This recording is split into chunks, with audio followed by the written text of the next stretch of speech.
All right. We saw what happened on Saturday at the Yankee game.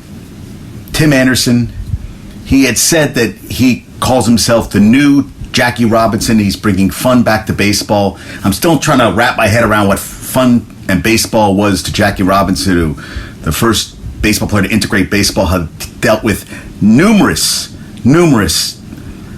racial epithets, everything you can name of his career. Had a phenomenal career, died very young, which I had read some places was caused, due to all the stress he went when he played the game.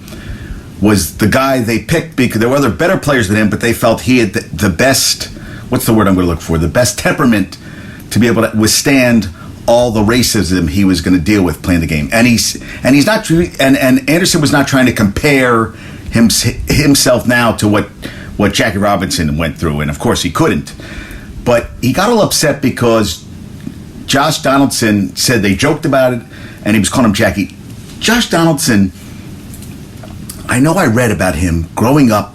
He had an abusive father that him and his mother had to flee an abusive dad who was very violent with his mother, and he grew up in very rough circumstances. And I'm not belittling what he does, but it seems like Josh Donaldson pisses off people every place he goes. And, I was talking to Carol about it, and she said, that's trash talking. That's what they do. You have to get under people's skin. And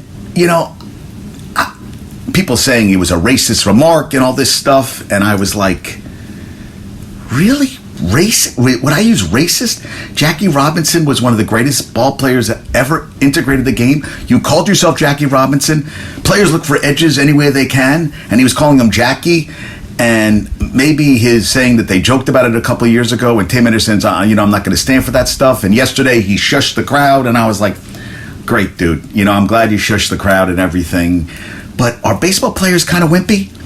Because yesterday at the hockey game we went to, Tony DeAngelo, the former Ranger, every time he touched